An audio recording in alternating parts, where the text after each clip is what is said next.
You're now watching a clip from the Inspired by show. You can watch the full episode on our YouTube channel or listen on iTunes, Spotify, or wherever you get your podcasts. So make sure to head over there, leave us a 5-star rating if you enjoyed it, and follow the show. Come out. What surprised you with your findings and the interviews that you did in the book?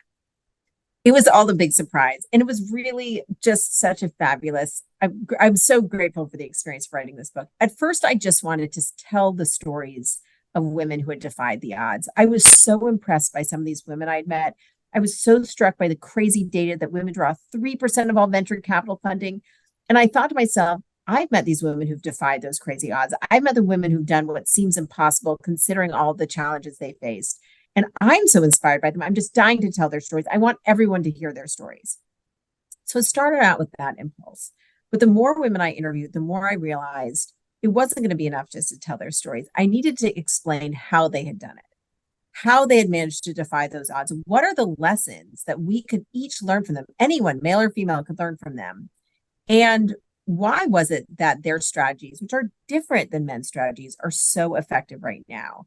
So the stories ended up, I didn't realize this would be as much of a research project as it was. So the stories led me to read about 300 academic studies.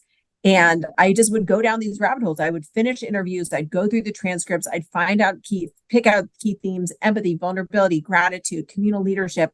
And then I'd have this big whiteboard, or this, giant, it looks like whiteboard, but pieces of paper. I'd write down all these themes. And then I'd look for research on each of these, research explaining why those skills and strategies are very good for your leadership, but also research explaining why women are more likely to deploy those. So the stories led to the research, led to the sort of the synthesis of it, and really an argument in favor of the financial advantages of not only leading differently, but also really considering the financial advantages of diversity, both in terms of gender, but all types of diversity, because gender diversity is sort of the first thing that's being researched right now, but there's so much other research about all the advantages of diversity.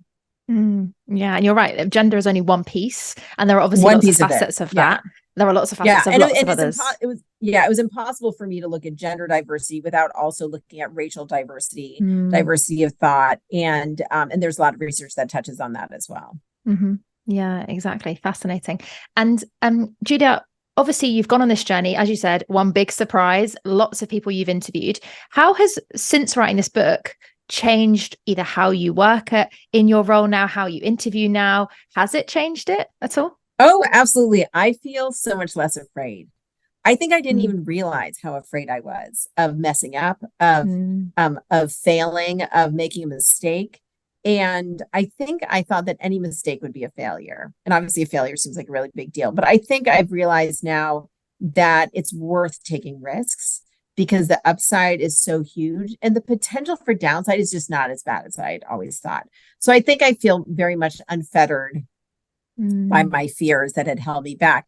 And I think it means that I'm trying to think bigger. I'm coming up with more ideas, more story ideas, trying to think sort of more creatively, and to really stop holding myself back. I think a lot of the research about navigating challenges has empowered me to think like, okay, if I'm coming up against a challenge, if it's in the organization or it's about getting through to someone, like, how can I understand that challenge differently? What is it that's really happening there?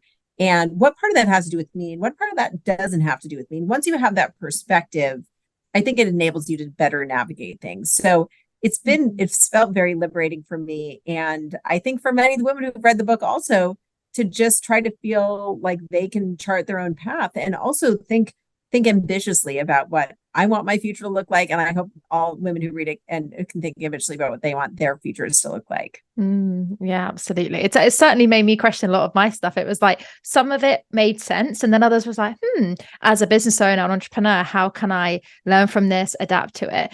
And I'm curious for you, Julia, you obviously interviewed a lot of people. Some of it didn't go in the book, obviously, because you had so many great interviews. How did you decide who to interview, and how did you approach them? Because it's just an idea at one point, right? Did anyone just think, she's mad? It's an idea. I did decide to start the process by going to investors. I said investors who see hundreds and hundreds of companies, they invest in a smaller selection of them. They're a big filter, right? They get oftentimes thousands of companies that pitch them over their careers. So I went to investors and I said, tell me who are some of the most impressive, interesting people, women are you've invested in. the ones that have really blown you away, whose stories you found are really compelling. So those investors led me to a lot of the people in the book. And then oftentimes women would recommend other women. And sometimes the women who didn't get into the book, they recommended people who I ended up talking to and having great interviews with. And sometimes the choice of who to include or didn't not include really came down to whether or not they really illustrated the point well, and also how much they were willing to share. A number of people said, I'll tell you my story off the record, but I don't want to tell it on the record. I don't want to share something so personal. And I also don't want to maybe even put a target on my back. I do think there's a lot of concern that there's heightened criticism of female leaders, which I think we've all seen. But so one interview led to another, and I got so many recommendations and so much generosity of people saying, you have to talk to this person. She's amazing, with no skin in the game. But it really all started with the investors, since they have seen so many different pitches and entrepreneurs. Oh, fantastic. You're right, though, because they are a good filter, because they're not going to go too close to anyone that's not worth investing in. And Julia, when you were going through these interviews, was there anyone in particular that really surprised you out of them in particular, or anyone that story you just thought, wow, I wasn't expecting that? So many of them. I mean, even someone like Gwyneth Paltrow, whose story has been told so many times. We've all read so many interviews and articles about Gwyneth Paltrow, but talking to her, I was really surprised. Hearing her thinking about her leadership style, her approach, what makes her successful. Even that was a big surprise. Or Hello Sunshine, Reese Witherspoon's company, all of that was a surprise as well. So I think there was something very valuable about doing these interviews during the pandemic, and that I think everyone had a moment of reflection. And everyone was already feeling very most of the interviews were done in the year after the pandemic started. All the interviews were done the year after the pandemic started. And I think I caught people at moments of vulnerability and honesty and self-reflection. So I think people really dug deep. And there was one woman, the CEO of Clear, which is a biometrics company. I did a number of interviews with her in the summer of 2020. And then when I followed up with her in probably January of 2021, she said, oh my God, I can't believe I told you that story. That was so personal. And I said, yes. And do you want me not to include? She said, no, it's okay. I just am surprised that I went there. So I think it was, I think people almost surprised themselves with their own honesty about their drive, their mission, their purpose. Purpose is something that came up a lot, and something that everyone was reconsidering during the pandemic.